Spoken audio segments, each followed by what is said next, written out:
Welcome back to the Story Corner.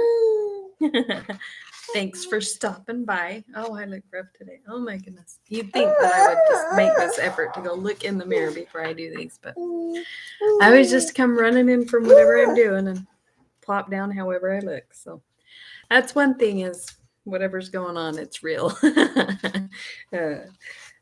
So I'll show off a couple of things that I've made. There's a link to my store, and not everything I show. In fact, most of the stuff I'm showing you isn't in my store because I have so much stuff, and I only have like 200 items in my store and about probably 600 things that I made, like a lot. I was trying to show this off last night, but Caden was being so so helpful and doing this exactly what he's doing. Hey, oh, be sweet. Look, I'm showing it off. See? Oh, there went my light. Okay, well, whoops. But I'm going to try showing it again, see if I can show it better. Oh, my goodness. There we go. So it's got real flowers in it, the real dried flowers, and then it's hanging in the little gold loop, so it's separate, but it's inside of it. It's really cute. I love it. I love the real flowers. And then I've done several of these feather earrings, and people who love them really love feathers. They're kind of bigger for like something a little bit bigger. Now these, I was kind of trying something. So on the front side, they're almost, I don't even know what the word is, dim, but on the back, they're super sparkly. So I know some people might actually prefer the super sparkly side. So, you could actually just flip them around if you wanted and wear them however you wanted. But they're really cute. I've sold quite a few of the feather earrings. People like them. Anyway, okay. So now we'll go on to the question of the day. Every day, what did you have for dinner? Or what are you going to have for dinner if you haven't had dinner yet? We had salmon. We tried to have it often. Just grilled salmon and then butter baked rice with steamed broccoli and cauliflower and cheese sauce. It was really, really good. We did for dessert. I just had fruit and a little bit of a fruit dip that we just dipped it in. We had some cherries. We got cherries and raspberries and apples. Maybe. Anyway, it was good. It was yum. The salmon was frozen, not fresh, so it's not as good, but that's what we could get. So. Oh, you're such a helper. Let me turn this so you can see him because he is kind of adorable. Kind of the star of the show, huh? Yeah. Hi. You're so sweet. Okay. Understood Betsy Chapter 5. A little bit of a recap. So poor little Betsy, who has been helicopter parented by her aunt and cousin her whole life, has gone to stay with the Putneys, and they give her jobs to do, and they just said, okay, go to school, see you, bye. It's, go up the road, it's up there. And she's terrified. She feels so picked on because she's always been tended through everything. She's just, it's such a new experience for her. But so she just got to the school. So she's terrified, but she's there, and then she finds out they're all just as scared of her as she is of them. So there's an experience. Okay, Chapter 5. What grade is Betsy? After the singing, the teacher gave Elizabeth Ann a pile of school books, some paper, some pencils, and a pen, and told her to set her desk in order. There were more initials carved inside, another big HP with a little AP under it. What a lot of children must have sat there, thought the little girl as she arranged her books and papers. As she shut down the lid, the teacher finished giving some instructions to 3 or 4 little ones and said, Betsy and Ralph and Ellen, bring your reading books up here. Betsy sighed, took out her 3rd grade reader, and went with the other 2 up to the battered old bench near the teacher's desk. She knew all about reading lessons, and she hated them. Although she loved to read, but reading lessons, you sat with your book open at some reading that you could do with your eyes shut. It was so easy, and you waited and waited and waited while your classmates slowly stumbled along, reading aloud a sentence or two apiece until your turn came to stand up and read your sentence or two, which by that time sounded just like nonsense because you'd read it over and over so many times to yourself before your chance came. I don't know if anybody else had that experience. I was a good reader and I was a fast reader, and I hated the reading lessons too because that's exactly what I would do. I would read. We'd start at the top of the page, and by the time, the teacher would have somebody read a paragraph or 3 lines or whatever it was, and I would be done with the page by the time 2 people had read it. And then I'd just have to sit there and wait and wait. And I was interested, so I'd read on and get stuck. And then when it came to my turn, I'd have to hurry and go back and try to find where we were. Yeah, I was the same way. Okay. And often you didn't even have a chance to do that because the teacher didn't have time to get around to you at all, and you closed your book and put it back in your desk without having opened your mouth. Reading was one thing Elizabeth Ann had learned to do very well indeed, but she had learned it all by herself at home from much reading to herself. Aunt Frances had kept her well supplied with children's books from the nearest public library. She often read 3 a week, very different that from a sentence or 2 once or twice a week. That's me too. I would go to the school library. Oh, thank you for the love. I would go to the school library. Oh, it's all gone. Maybe sister will get you some. He wants a drink. Would you get him? Maybe Kaylis will go get you a drink. Anyway, I would go to the library and get a book, and not just like a children's book, but a book like 1 to 200 pages. And I would walk home a mile. It was a mile from the school to our house. Oh, thank you. And I would read as I walked home. And then when I got home, if you had homework, I'd do my homework, and I had my job to do every night, whether it was, washing the dishes or sweeping the floors or whatever it was I was doing. And just, the stuff that we had to do at home, I had a bathroom to clean every day. And so I did my jobs, and we had dinner and all that stuff. And then I would read some before I went to bed. And then I'd read, because I was really fast when I was in school. So every time I finished my lesson and was waiting for everybody else to get done, I'd read. By the end of the day, I would have finished the book. And I would go back to the library, return it, and get another one. And I would read 5 books through the week, and then I'd get 3 books for the weekend. So through 4th, 5th, 6th grade, I would read seriously 8 to 10 books a week. I loved to read. Obviously, I still do. Here I am reading. I'm a reader. And I read so much faster in my mind when I'm talking that I stumble over the words sometimes because I'm always so far ahead in my mind than I am with my mouth. I cannot talk as fast as I can read. Anyway, sorry. Little interesting fact there. When she sat down on the battered old bench, she almost laughed aloud. It seemed so funny to be in a class of only 3. There had been 40 in her grade in the big brick building. She sat in the middle, the little girl whom the teacher had called Ellen on one side and Ralph on the other. Ellen was very pretty, with fair hair smoothly braided into 2 little pigtails, sweet blue eyes, and a clean blue and white gingham dress. Ralph had very black eyes, dark hair, a big bruise on his forehead, a cut on his chin, and a tear in the knee of his short trousers. He was much bigger than Ellen, and Elizabeth Ann thought he looked rather fierce. She decided that she would be afraid of him and would not like him at all. "Page 32, said the teacher. "Ralph first." Ralph stood up and began to read. It sounded very familiar to Elizabeth Ann, for he did not read at all well. What was not familiar was that the teacher did not stop him after the first sentence. He read on and on till he had read a page, the teacher only helping him with the hardest words. I had that light on purpose. She turned it back on. Thank you. "Now, Betsy," said the teacher. Elizabeth Ann stood up, read the first sentence, and paused, like a caged lion pausing when he comes to the end of his cage. "Go on," said the teacher. Elizabeth Ann read the next sentence and stopped again automatically. "Go on," said the teacher, looking at her sharply. The next time the little girl paused, the teacher laughed out good-naturedly. "What is the matter with you, Betsy?" she said. "Go on till I tell you to stop." So Elizabeth Ann, very much surprised, but very much interested, read on, sentence after sentence, till she forgot they were sentences and just thought of what they meant. She read a whole page and then another page, and that was the end of the selection. She had never read aloud so much in her life.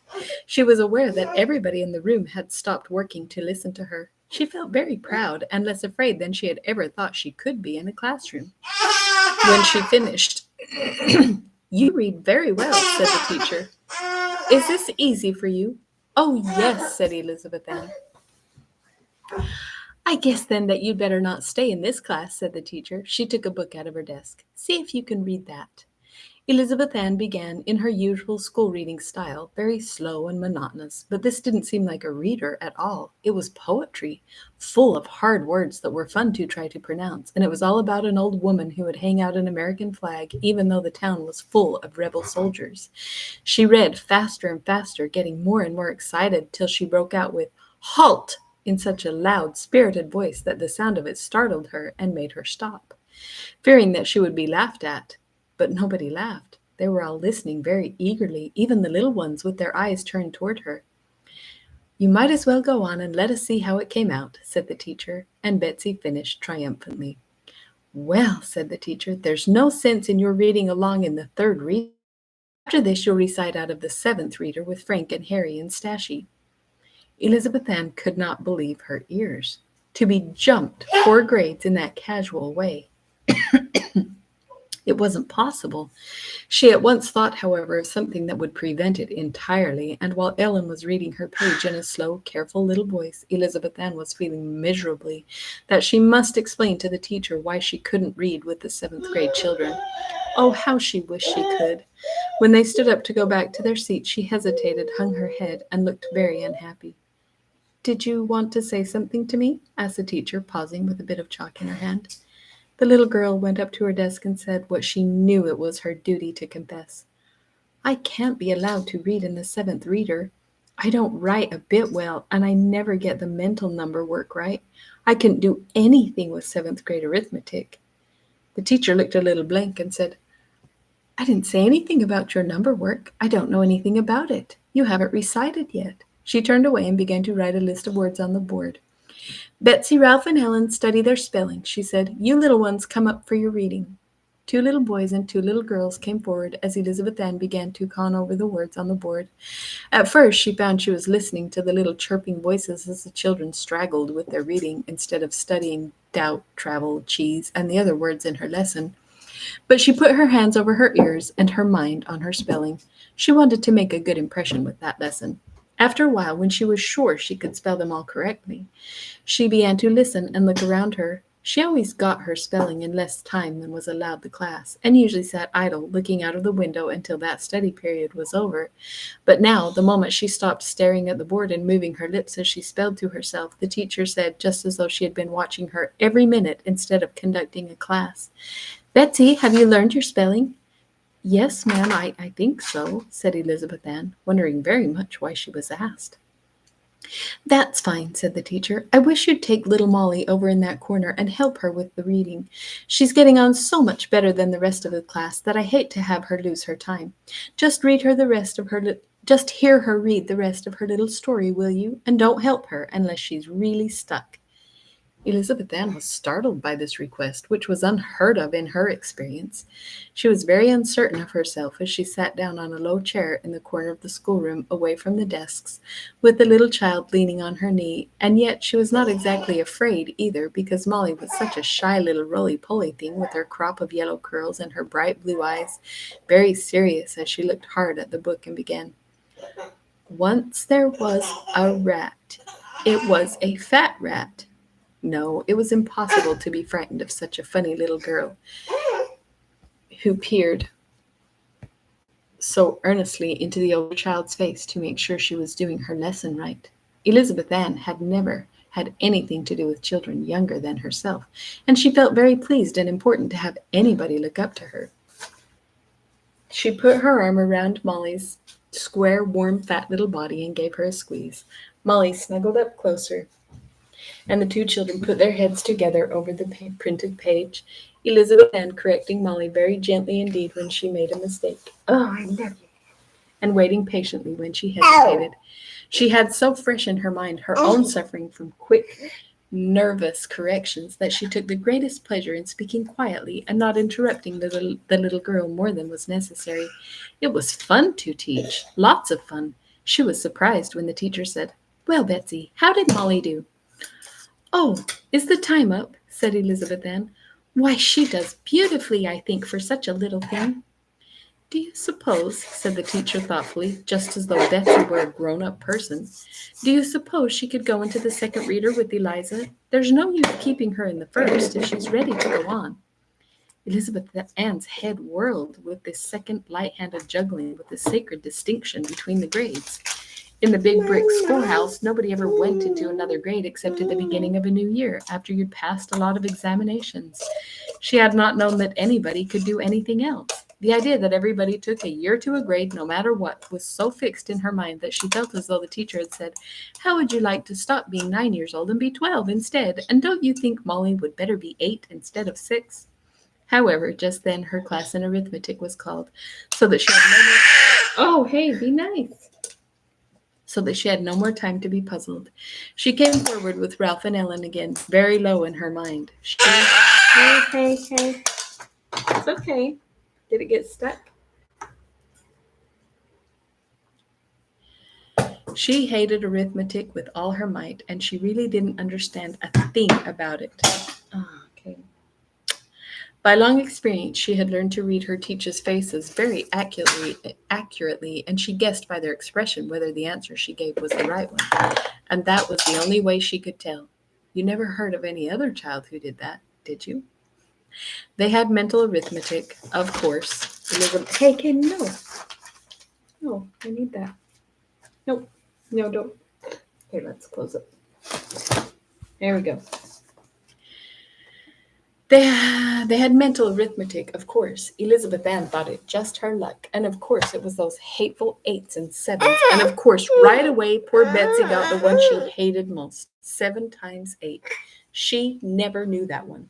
She said dispiritedly that it was 54, remembering vaguely that it was somewhere in the 50s. Ralph burst out scornfully, 56. And the teacher, as if she wanted to take him down for showing on, pounced on him with 9 times 8. He answered without drawing breath, 72. Elizabeth Ann shuddered at his accuracy. Ellen, too, rose to the occasion when she got 6 times 7, which Elizabeth Ann could sometimes remember and sometimes not. And then, oh horrors, it was her turn again. Her turn had never before come more than twice during a mental arithmetic lesson. She was so startled by the swiftness with which the question went around that she balked on 6 times 6, which she knew perfectly, and before she could recover, Ralph had answered and had rattled out 108 in answer to 9 times 12. And then Ellen slapped down an 84 on top of 7 times 12. Good gracious! Who would have guessed from the way they read that they could do their tables like this? She herself missed on 7 times 7 and was ready to cry. After this, the teacher didn't call on her at all, but showered questions down on the other two, who sent the answers back with sickening speed. Oh my goodness. Hey, don't write on that. Look at this. Without the pen. Wrote all over my hand. Little pumpkin. How'd you get the lid off? Where is the lid? Here, you can take this one. You can't take that one. You're writing on stuff. Nope, trade. Thank you. Oh, you're such a monkey. That's a handful. What's it do?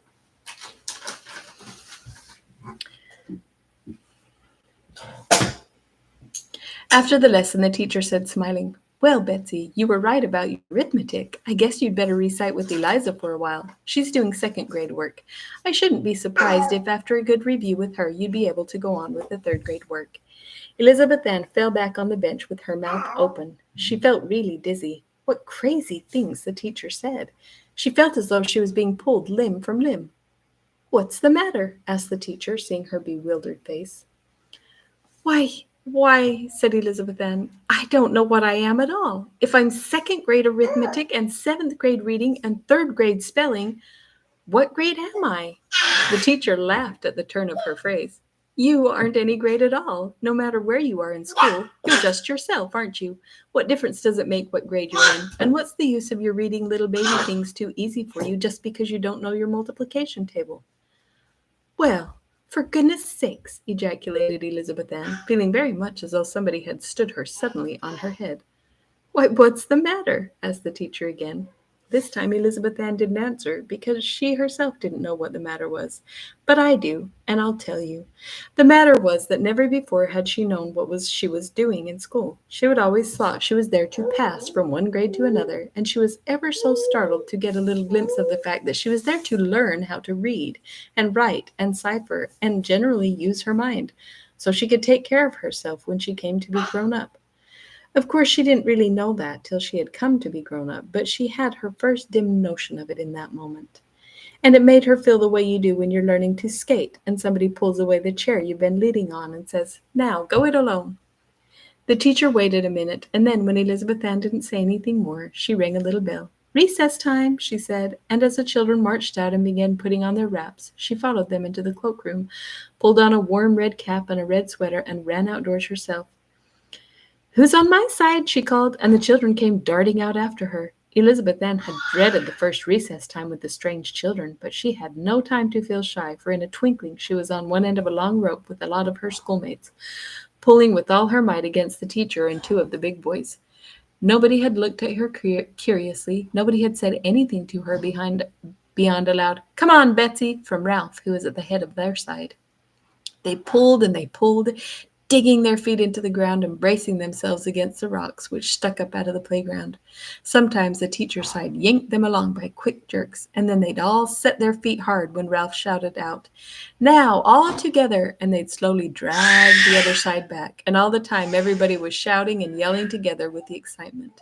Betsy was screaming too, and when a wagon passing by stopped and a big broad-shouldered farmer jumped down laughing, put the end of the rope over his shoulder, and just walked off with the whole lot of them till he had pulled them clear off their feet, Elizabeth Ann found herself rolling over and over with a breathless, squirming mass of children, her shrill laughter rising even above the shouts of merriment of the others. She laughed so she could hardly get up on her feet again. It was such an unexpected ending to the contest. The big farmer was laughing too. "You ain't so smart as you think you are you?" he jeered at them good-naturedly. Then he started yelling, "Whoa there!" to his horses, which had begun to walk on. He had to run after them with all his might. He's so sad.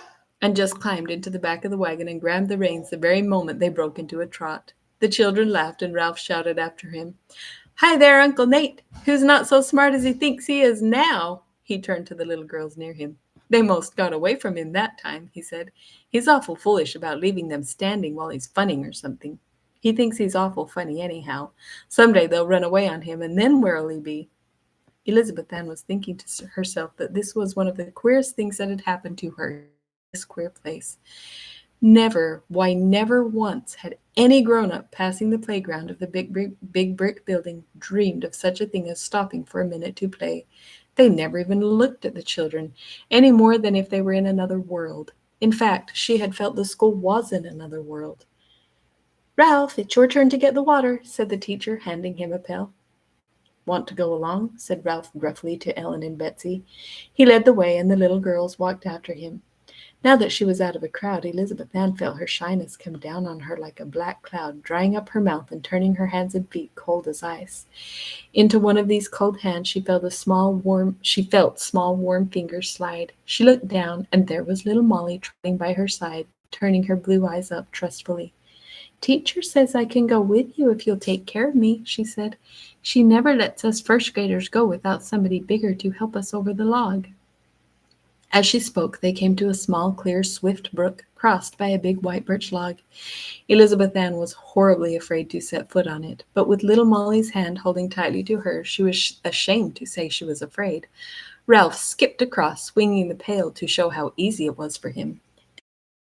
Slowly, and then, oh, don't you wish Aunt Frances could have been there. Betsy shut her teeth together hard, put Molly ahead of her, took her hand, and started across. As a matter of fact, Molly went along as sure-footed as a little goat, having done it 100 times, and it was she who steadied Elizabeth Ann. But nobody knew this, Molly least of all. Ralph took a drink out of a tin cup standing on a stump nearby, dipped the pail into a deep, clear pool, and started back to the school. Ellen took a drink and offered the cup to Betsy, very shyly, without looking up.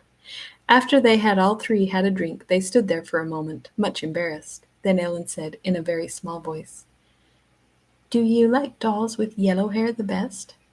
Now it happened that Elizabeth Ann had a very positive conviction on this point, which she had never spoken of, because Aunt Frances didn't really care about dolls. She only pretended to be company for her little niece. "No, I don't," answered the little girl emphatically. "I get just sick and tired of always seeing them with that old bright yellow hair. I like them to have brown hair, just the way most little girls really do." Ellen lifted her eyes and smiled radiantly. "Oh, so do I," she said, "and that lovely old doll your folks have has got brown hair. Will you let me play with her sometime?" "My folks?" said Elizabeth Ann blankly. "Why, yes, your Aunt Abigail and your Uncle Henry." "Have they got a doll?" said Betsy, thinking that this was the very climax of Putney queerness. "Oh my, yes," said Molly eagerly. "She's the one Mrs. Putney had when she was a little girl, and she's got the loveliest clothes. She's in the hair truck under the eaves in the attic. They let me take her down once when I was there with Mother, and Mother said she guessed now a little girl had come there to live, they'd let her have her down all the time. I'll bring mine over next Saturday if you want me to. Mine's got yellow hair, but she's real pretty anyhow. If Father's going to mill that day, he can leave me there for the morning." That is the end of chapter 5. Oh, no, it isn't. That's weird. It looked like it was the end of the page. It was blank halfway down, but this isn't chapter 6. Never mind. There's a tiny bit more. Well, let me finish then.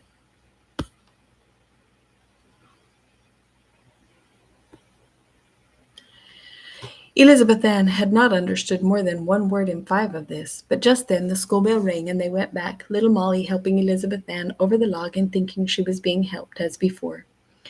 They ran along to the little building, and there I'm going to leave them because I think I've told enough about their school for one while. It was only a poor, rough little district school anyway that no superintendent of schools would have looked at for a minute except to sniff.